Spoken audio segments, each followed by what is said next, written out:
thank you so much for the opportunity. And today my team from Klang, there are Sister Sahun, Sister Annie Lee, Sister Annie Heng, and Sister Wai Ping. So I will take on, today we cover chapter 659 until 663. So I shall take on 659. So chapter 659 is transmit Dharma essence to nurture wisdom light. In this chapter, what captivated me is that to take Buddha's mind as our mind. So this so Master also described in details is what it means by Buddha's mind and what the characteristics. Actually, Buddha mind is one great compassion. Buddha's mind is also very expansive and accepting, and it encompasses the universe. And Buddha's mind also embraces boundless world within the universe. And from Master explanation is that actually to achieve all this, actually we must form great aspiration and make great vows. So like when we step into Tzu Chi with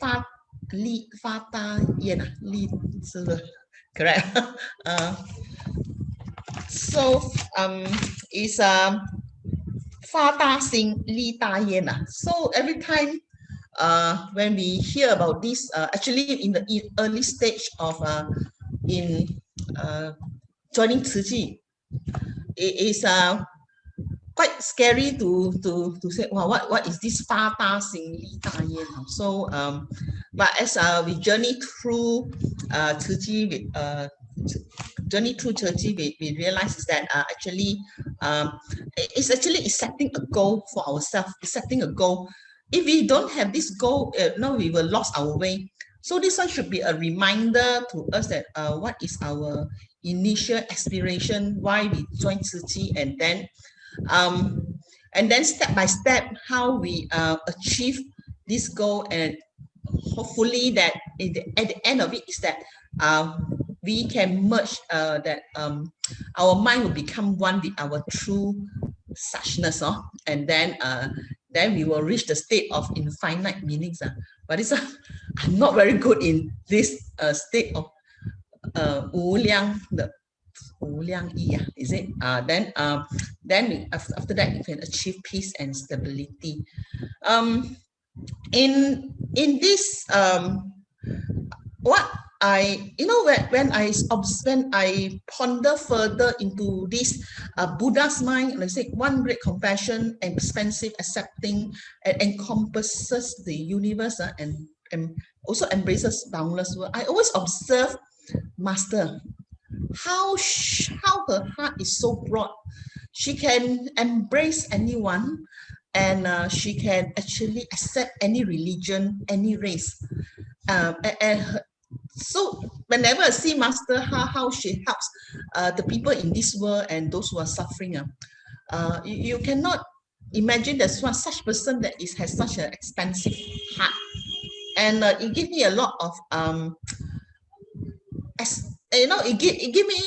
it shows me a lot, that what I should do. And of course, I am still very far away from Master, but I hope that little by little I will have that Buddha's heart to encompass more people, and must not have a lot of negative views of other people. Yeah. So what I'm showing is that it is sorry. What I'm trying to say is that Master also said is that actually when we form this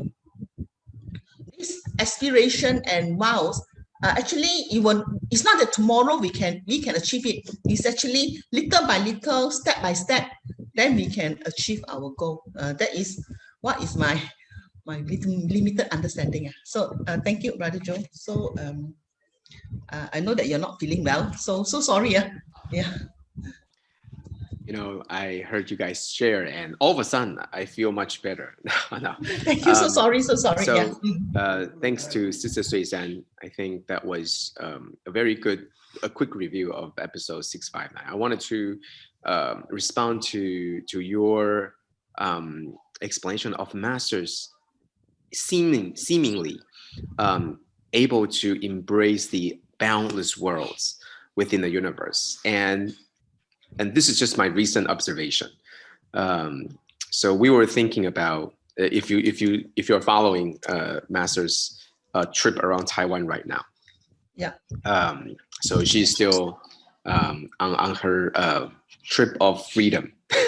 There's no itinerary.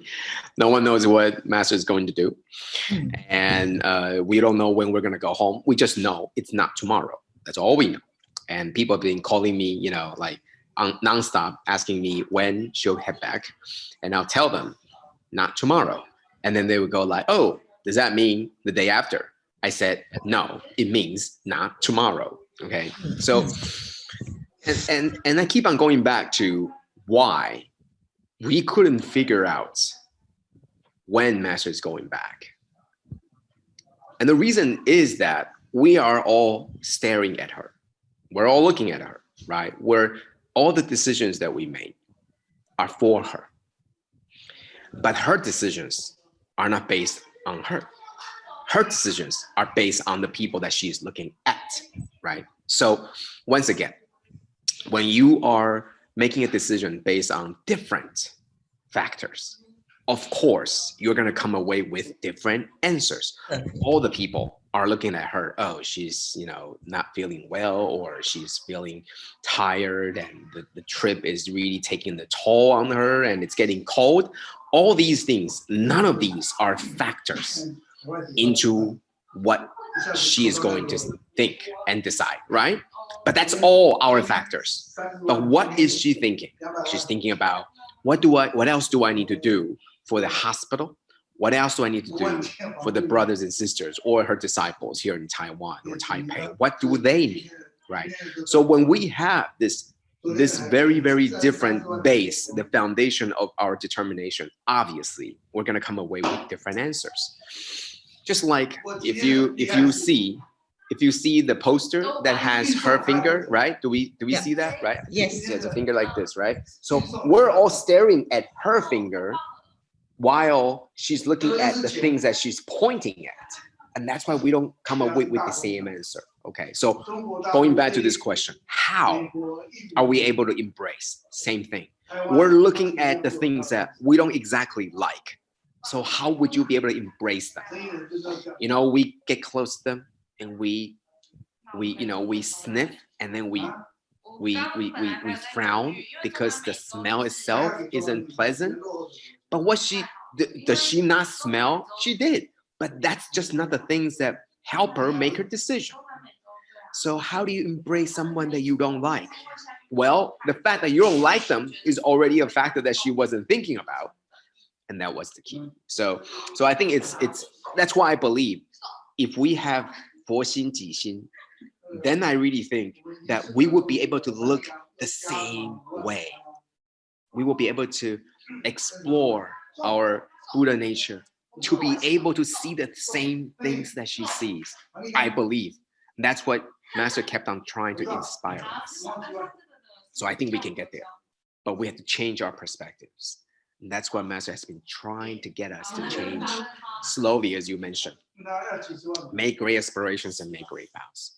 We can get there. I believe that, and you should all believe that. And Master believes that. That's why she's doing this. If she doesn't believe that, there's no reason why she should continue, right? She believes that. We can one day see what she sees and think about what she thinks about, and then put away the selfness. Okay. Thanks. That's my response to Sister Sui San. Thank you for your commentaries on episode 659. Thank you so much, Brother Joe. Next we have is Sister Sao Hun. Sister Wai Peng, so sorry. So sorry. Okay. The next one. Good evening, Brother Joe, or brother and sister. This is Sister Wai Peng. Yeah. Hi. Yeah. Okay. The topic of my sharing is chapter 660, respectfully requesting the Dharma. Okay, we need to be sincere in taking Dharma in our daily life. Buddha taught us about threefold karma of body, speech, and mind. So our speech must be gentle, true, and encourage people to do good. So the story of an old man who had been a fox.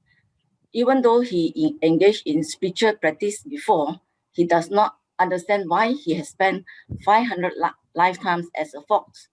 So he asked Master Bachan, I want to understand why, though I engaged in spiritual practice before, I have spent 500 lifetimes as a fox. Then the master asked, think about it. When you were a spiritual practitioner, what were the teaching you did not understand? The man turned this over in his mind. The law of karma was unclear to me. One day a student asked me, does a person who practices with great devotion skill fall into cause and effect? Then he replied, practitioner should not be subject to karma. Then master asked to him, no, there shouldn't not be ignorance of karma. Don't ignore cause and effect. Whenever we open our mouth or take an action, everything we do create karma. So immediately he had great realization that due to he was transmitting the Dharma incorrectly, he has spent 500 lifetimes as a fox. So when we speak, we must be very careful of what we say and must help to break their doubts, benefit, and guide their way. And there's a story which I like to share. Last week, our company had a lot of goods, but was stuck at custom pending for AP permits. As this is the first time we encounter this AP issue, and to handle with custom is not easy because we need to comply all their requirements, all the documents. So initially, our agent told us that the quantity we imported exceeded the limit, as we were only allowed to bring in 200 units only. And we have to return the extra 17 units back to China. So I told our agent it's not possible for us to return to China because we have repaid $4,000 plus for the freight cost, and it will incur a higher cost for us. So my colleague who was with me to handle this AP issue told me that he is very stressed about and he couldn't sleep well for the past few days. Then I advised him to calm down, treat this problem as challenges, to change our mindset, to see problems, opportunity, to learn and to improve. Because the problem are viewed in a positive way, and the mind will immediately start thinking about the solution and potential response to the problem. So when he saw me the next day, he was very happy and told me after listening to my advice, he is now at peace and less worried about this AP issue. And I was happy to see him be less worried and stressed. And we hope to obtain the AP permits and our goods can be cleared by next week. So most of us react negatively to problems when they take us by surprise. So when Dharma in heart, we are learned to accept problems as a normal, regular, and completely unavoidable part of life. Then we will handle them with more grace. And when we have this perfect human body that gives us all the opportunity to listen to master teaching and practice the Dharma, when we open ourselves and see the root of it, we see clearly the direction we are heading. The journey of life is short but difficult to travel. So we must take each step with care so we do not lose our direction and take the wrong path. That's the end of my sharing. Kan ơn. Thank you, Sister Wiping. Just like Sister Wiping has really changed a lot, you know. So you can see that she takes challenges now as an opportunity to change, and 转念, change her thoughts. So I pass it on to Brother Joe. Thank you, Sister Wiping. I think I wanted to go back to the fox story. Obviously, this story we have heard before, and thanks to Wiping for reiterating for us. I think the story here that most people focus on is that the fox explained to the practitioner, or the practitioner explained to the fox why the fox is reincarnated for 500 lifetimes. But I focus on the fact that the fox actually came to listen to the Dharma. That is how the practitioner was able to explain what you have done. Imagine if the fox itself had not done so, then it would have spent its 500 lifetimes without knowing what it has done. So because the fox itself, even though carrying the bodies of wrongdoings, of the past wrongdoings, of the karma, retribution, but it was able to do the right thing, just like us. And I think on the same episode, Master talks about our friends in South Africa, especially the ones in poverty. You know, they're the ones in poverty, but they know what they should be doing. Just like what Sister Wiping said, that we need to not stray. Whether you are carrying, such sin or carrying such karmic retribution or not, the moment that we know what we had done wrong, and the moment that we decided that we have to do right, from that moment on, it doesn't matter where you're the practitioner or the fox, you are beginning a new path. So the story that I focus on, the part of the story that I focus on is the fact that even for a fox, it still came to listen to Dharma. And because of that, it was able to find out what it had done wrong in the past. And because knowing so, allow the fox to choose the right path. And I think that's the lesson for us to learn. It's not necessarily just about the fact that if you misspoke, you're going to be fox for 500 lifetimes. I think the key here is even for a fox is able, through listening to Dharma, to understand that what you had done wrong and repent, and then make aspiration to make the changes to go right. And then you can make a change for yourself. Okay, that's what I wanted to follow through. So thanks to Sister Tzu Chi to explain what AP is. And apparently, for whatever reason that happened, made it so difficult, there must be a cause. And this cause might be visible or might not be visible. Might be you, might not be you. It's collective, right? So it could be you that's lifting everybody while everybody else is sinking it. And that's why it falls onto you, because it's collective karma. But whatever it is, I think the most important thing, as you mentioned, do not stray, because even as a fox can learn from the Dharma. But a practitioner, if not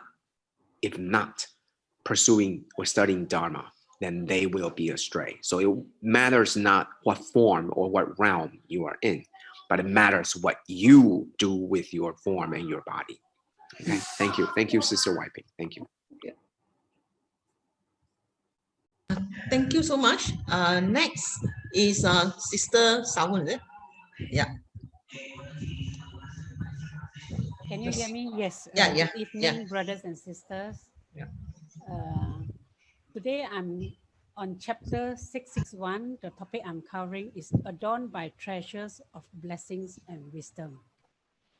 Master told us to diligently cultivate the seeds of Dharma and to create good karmic connections.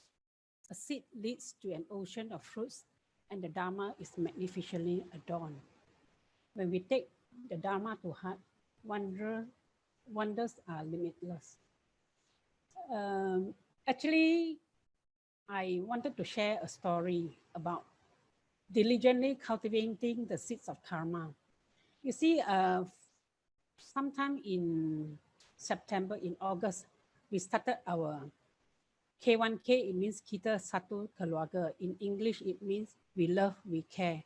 This program was initiated by Malaysia, KL Selangor, for this COVID, for people who are suffering from a reduced income due to this pandemic and due to the lockdown. So, Tzu Chi Malaysia, we have this program which provided 3 months financial aid from September, October, November. And after that, we stopped. But as after that, the program, we stopped. But we have one last final, the previous one was sometime in January. beginning of this month, we also continue with this K1K is to provide school reopening subsidy for school expenses. Actually, this K1K program is actually a very good program for us to walk to, like what the for this chapter covers. A seed leads to an ocean of fruits. You have, I mean, normally we find it very difficult to walk into people's home for no reason. It's difficult to spread our Dharma. So through this, due to this pandemic, a lot of people are suffering due to reduced income, loss of jobs, and all that. So through this program, we are able to walk into these people's home and to spread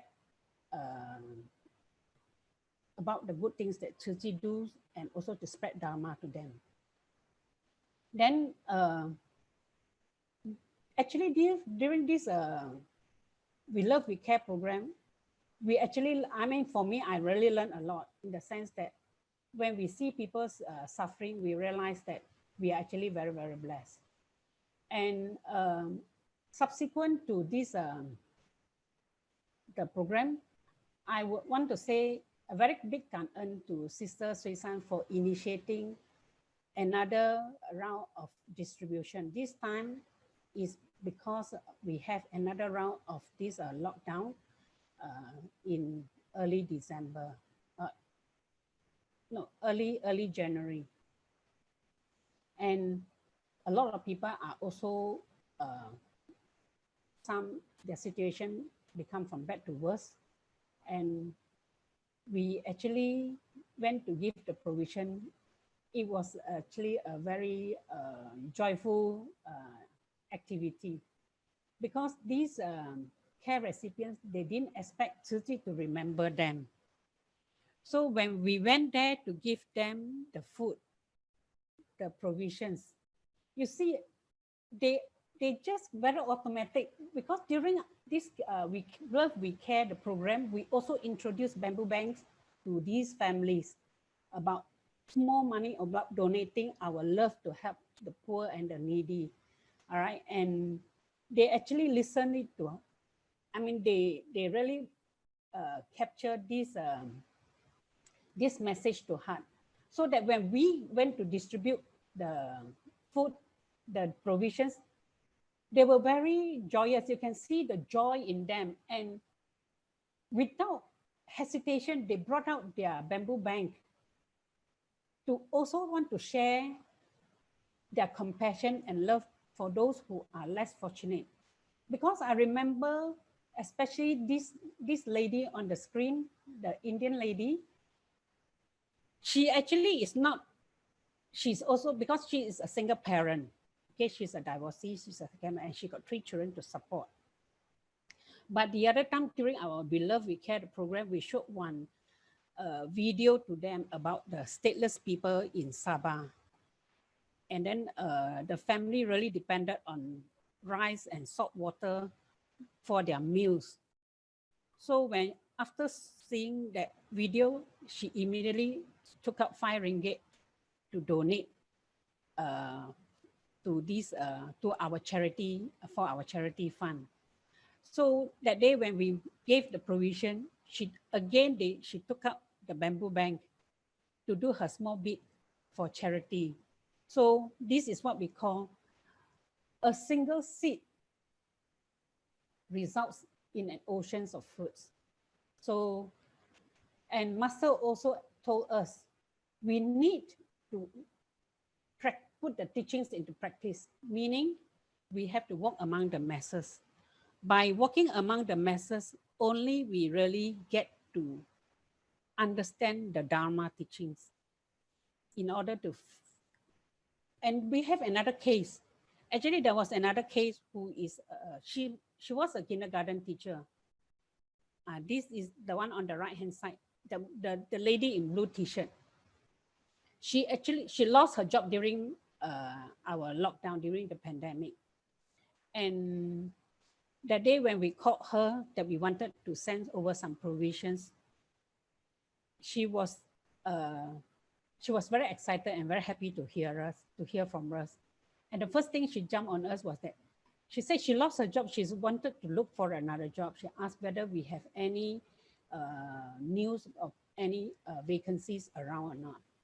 So when we went to visit her, again, she told us that she wants to look for a job.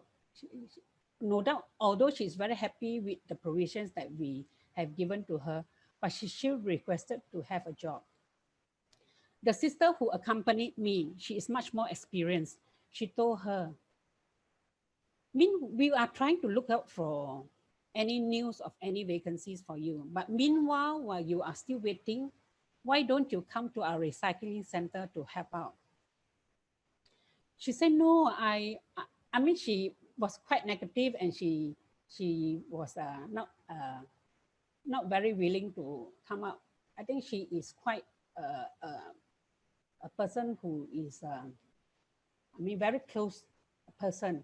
So the 师姐 told her, 你一定要走出来，你一定要踏出来，要广结善缘。Because when there is opportunity for you, you are hiding in the house, you won't be able to see the treasures in front of you. You have to come out and 结善缘, create good affinity with others, so that when there is job opportunity, it will come to you. And then she was listening, and then she said, and I was very surprised. She said, okay, where is your recycling center? Which day you would have your recycling center? I mean, I was very surprised that immediately she decided that she would like to participate in our recycling center, in our recycling activity. Because this 师姐 told her, you cannot hide inside your house. You should walk out of your house and see the world. You will see, you are saying that, yeah, you need a job. I mean, life is full of suffering for you. But what is actually suffering if you were to see people who are in worse shape than you? So we say that what Master says, it's just like the African Bodhisattvas. They are also very poor materially. But now they find that they are very happy, very joyful, because they are able to come out and help people who are even in much poorer than them, and to benefit others, they feel the joy. So we also told her, when you come out to the recycling center, you are contributing to Mother Earth. We are helping Mother Earth. And this will give you a lot of Dharma joy. And when you are at peace, at ease, then blessings will come to you. So she was very excited. So we are going to arrange for her to come to our recycling tomorrow. And I hope that our small actions will be able to influence her thinking in the right way. That's all for my sharing, Chan Ern. Thank you, Sister Sao Hun. Brother Joe, I pass on to you. Thanks, Sister Sao Hun. I think that was a very good story in explaining that when you do give, that you have this power over them. That when you do help, people tend to be willing to listen. And I think this is the one key that that is very, very important on the Bodhisattva path. Why? Because how else would a stranger listen to you? I just recently listened to some doctors here from Darling Tzu Chi Hospital. And this was the neurosurgeon. And the neurosurgeon had performed a very, very highly difficult brain surgery on a particular patient. And afterwards, the patient was ecstatic because no one else, no other hospital was willing to take this case, and it was too risky. But our doctor was able to do it, and was able to do it safely and help the patient. Now the patient was recovering, and he took many things. He said, "How would I ever repay you?" And what did our doctor say? Our doctor said, "You don't have to repay me. I'm just doing what I am doing, what I'm supposed to do. But if you really want to repay me, you could start by taking up vegetarian diet. And you know what? He did. Why? Because the patient wanted to thank. He was really sincere. Same thing. Sao Hun had already gone to these families in the direst of times, in the most needy of times. And when people had forsaken them because it was COVID, because you're not supposed to go, there was MCO or CMCO, and there was a lot of fear. But you went there.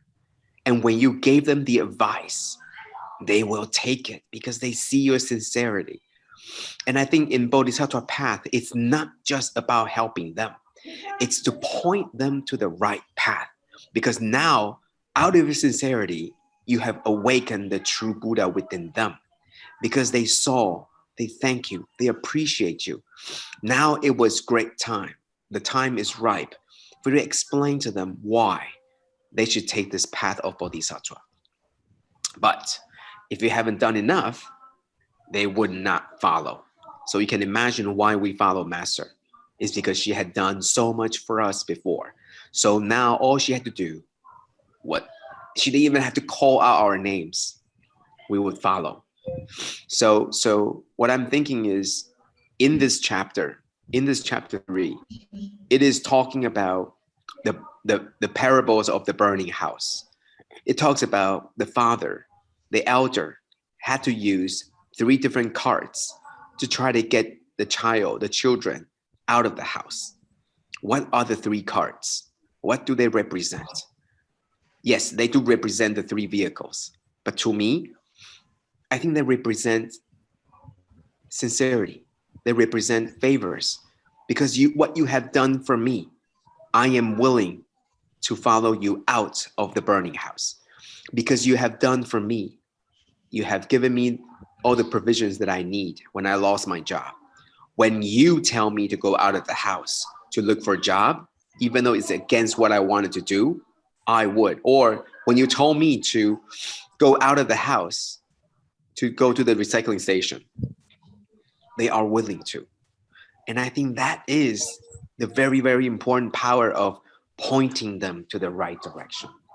And it's not just Master, you can do it too, because of the sincerity to help them. So thank you, Sister Sao Hun. This is what I got from your sharing. And I think you're doing wonderfully, continuing to point people to the right direction and continuing to sow in the good seeds, because all the good deeds that you're doing isn't just there. They don't stop there. They continue when you lead them. Otherwise, it would just be a job half done, half completed. All you're doing is lifting them up. But now they can swim. They don't know where to go. You need to do 2 parts. 1, lift them up. 2, show them the way. And that's what you've done. If you just show them the way, they would not listen to you. You need to lift them up first.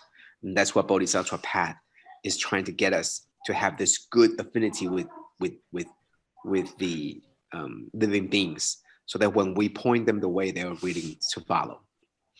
Thank you, Sister Sao Hun. Thank you. Thank you, Brother Joe. Thank you, Brother Joe. Very wonderful explanation. There's a lot of important pointers that we can reflect on. Brother Joe. Next, we have Sister Annie Hay.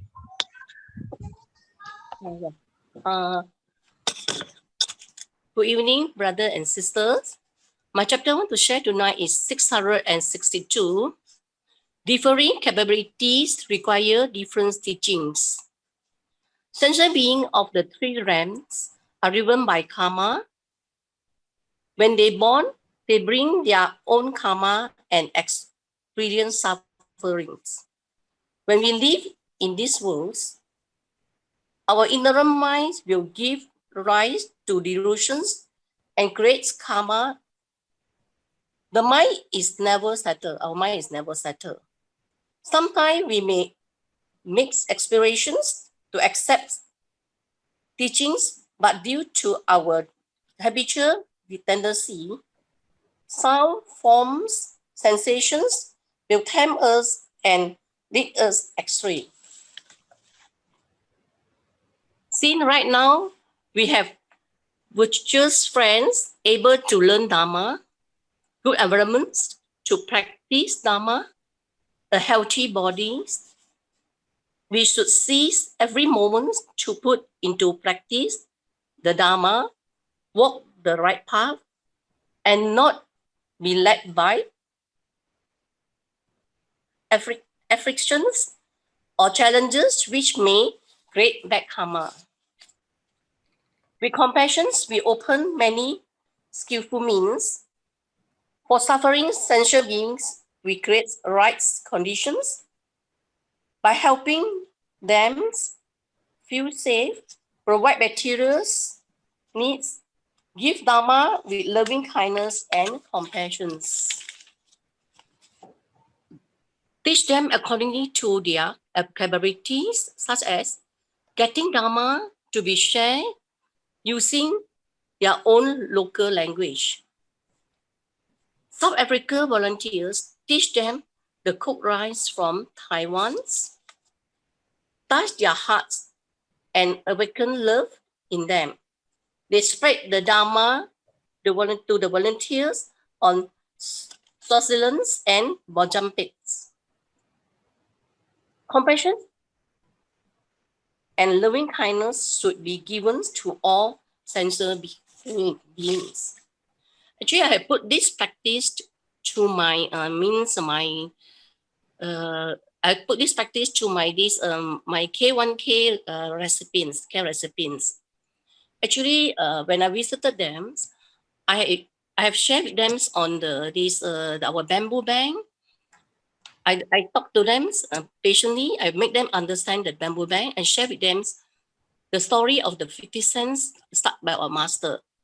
I let them let them understand the meaning of Tzu Chi Volunteers. And then I share with them with the Dharma, care and love and compassion. Last 2 days when I went to the care recipients, I visited them, I give them the provisions. When I reached there, because of the COVID-19, I cannot go in. I just give a call to my recipient. When I call her, I was so stunned that she saw me, she ran back. I was wondering why she ran back. Actually, she bring out the bamboo bank. I passed to me the bamboo bank. Although it's bamboo, it made me feel very touched because at least she accepted what I told her and she understand what I share with her. I'm very happy that at least my care recipients can understand that what is the bamboo bank for. That's why I think I will continue to spread this sharing to all my care recipients. Kan'en, this is my sharing. Thank you, Sister Annie. Pass on to you, Brother Joe. Thanks to Sister Annie. Indeed, I think following what the Sister Xiaohun, what I had mentioned, it's the same thing. And I think that being able to right away understand that the bamboo bank, turn around and grab the bamboo bank and reach out back to you and return it to you. That means they understand this and you already put them on the right track. But what is the next step? What is the next step for them? They're already on this track. They're already on this track to able to help others. The next step would be to try to get them to spread this idea to more people, not just for themselves, to bring the bamboo banks themselves, but to understand why and to be able to explain to others. So then the others would also take on this bamboo bank and be the same way. That is how people's wisdom and the blessings are able to grow, because you no longer are just doing it on your own. Remember the 3 vehicles. One of the vehicle was doing this for self. If you're only doing this for the blessings of yourself, not purposely, because you didn't know, right? Because you didn't know that you could tell your friends about how to help others. You were just happily helping others. Then you would be one of the 3 vehicles that you did not go into the people unknowingly. So what we need to do is not just to help people with the material goods, but also to help them so then they know that they could have the power to help others by helping them to flip it. So then their hands are no longer just facing up, but now their hands can be facing down. And I think that is very important. So the next step is not just for them to give you more bamboo banks, because that would be what they expect. But no, you explain to them. Now you know the joy of helping others. Wouldn't you like this joy to be spread to more of your friends? They would at first think about how difficult it is for them to make a living already. How would they be able to help others? But imagine this, the joy and the happiness and the fulfillment that you will be getting by knowing that you can help others, even though you yourself are not in so pretty situations either. And that's what they are capable to do. I think that inspiration will go on. It will be like a chain reaction going from there. And I think that's very important. Thank you. I think that's very wonderful. Thank you. Thank you, Sister Annie. Thank you. Thank you, Brother Joe. Thank you, Brother Joe. Next we have Sister Annie Lee.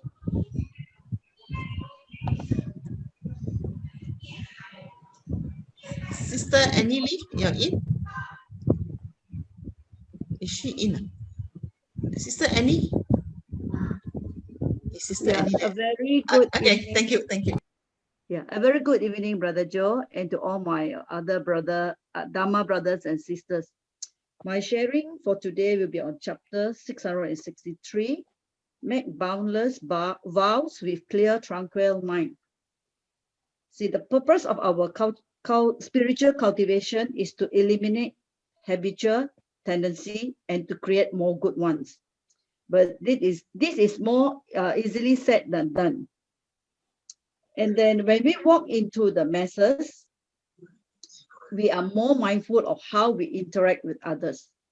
This will awaken our compassion and wisdom along the way. Like in the story of the king in one of the Buddha's past lives, went to great extent to endure the 1,000 nails hammered into him over 7 days, taking the pain as joy in seeking the Dharma for the benefit of his disciples, so that they can live in peace and at ease. His loving kindness moved even a heavenly Lord and awakened sentient beings to exercise great loving kindness and wisdom. So in spiritual practice, we must be able to endure hardship and make sacrifices. And if our minds are gentle, naturally everything we do will bring people happiness. Then we will not cause problems for ourselves. Otherwise, if our actions makes people unhappy, we are creating afflictions for ourselves. And then I also learned to give generously, more accommodating and not calculative. And also learn to create good affinity with all sentient beings. And I also try to put Master's teaching into my daily lives. And I'm very grateful to have our 4 buddies here to help each other and to lean on each other for pillar of strength. And also very grateful to have Sister Suisan as our great mentor. And I also learned to create good affinity with all the people around me.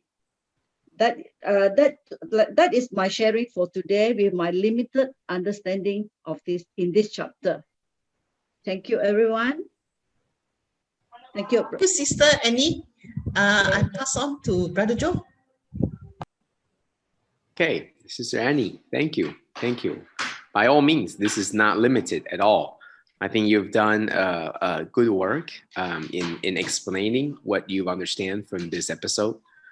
I think it's very important that what the story from the king is telling us, that oftentimes it is not easy to seek out the true Dharma, so that when we have the true Dharma within our grasp right now, that we should cherish it even further. But it's difficult. How would you cherish it when you can get it so easily? On the other hand, when it's in place of the king who had to endure 1,000 nails to the body, then obviously it would be a lot harder. But that's how much the Dharma, the true Dharma, was worth to the king.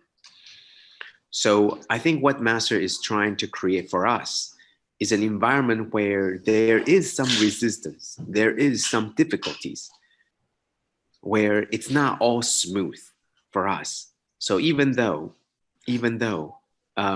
what you said about is giving generously, yes, it is true, but that would be too easy, and that's not enough. What truly the cultivation is you have to do more accommodation. You have to accommodate for all the things. Even if you want to give generously, people might still not be willing to accept you. And you might face with all the doubts and uncertainties and all of that. But at the end of the day, the more challenges that you face, just like all those 1,000 nails, the more challenges you face, the more you're able to accommodate, the more you're able to learn from the challenges and go and rise above it, the more you get, the more that you truly get, the more wisdom you obtain from all of this. So this is what I got from this story, is that I'm not looking at the 1,000 nails. I believe each one of those poses a challenge. When we give, when we try to help, when we're seeking to help others, there are always these challenges ahead of us. Can't do it, hard to do. How do you do this? When do you do this? All these questions and doubts. How do you do this? And I think each one of these questions posed is one of those nails that drives into the bodies of the king. But the most important thing is we know that this is the right thing. And even if there's hardship, we must do. And that's the environment that Master had created for us. Especially, as you said, learn to create good affinity with all sentient beings. The more good affinities you create, the more likeliness that others will come to help you, relieve you from pain, and help you make sure that you don't stray from your path. So that's how we're able to do things. I really think that cultivation, even though it's an individual thing, but it is also a very group thing. You need help. You need help. You need good affinities with sentient beings. And you also need these benevolence, the benevolent friends around you to be able to guide you, to be able to lift you up when you are in need, when you're in trouble, because we're going to be in trouble all the time. Sometimes we're not able to get out of it ourselves. So thanks, Annie. Always know that even when doing the right things, there are going to be trouble. There are going to be difficulties. Like right now, you're trying to help people, but there's COVID-19. So what do you do next? You're now doing things that many people in different countries are not even thinking about doing, but you're overcoming that difficulties. You're overcoming that challenge, and that makes it more wisdom gained through all these things. Thanks to Sister Annie for your sharing. And I think I would be thinking more about this story about the king and the 1,000 nails. I'm sure there's more to it, but I didn't get deeper into that. But I'm sure there's more stories on this. Thanks to all of you. I think you've done you so much. wonderfully. Thank you. Much appreciated. Thank you so much. Yeah. I'll pass on to Sister Tzu Chi. Yeah. Awesome sharing today, Kanan. Deepest gratitude, Brother Joe, for these oceans of wisdom. Great lesson on selflessness, enduring without feeling enduring. The 1,000 nails, brother, you are living that and show it to us today. Indeed, must have been long days for brother, yet brother still at ease and peace. Great. Deepest gratitude to Sister Suisan for being the great mentor and bringing on this group of clan sisters. Truly wonderful Dharma lessons for us. Validations of this state about 1 to 50 and more to come. Thank you, brothers and sisters, for your presence. Hope that each of us could sustain joy and take in another piece of Dharma Master and Hualian love to our life. We'll see each other tomorrow morning for the Saturday Hualian session. Let us invite Brother Joe to lead us on in paying homage to Buddha and Master. Let us make 3 bows to the Buddha and our Master as we depart to apply these teachings in our daily life. Let us pay our respects to the teachers of life, universal truth. First bow. Second bow.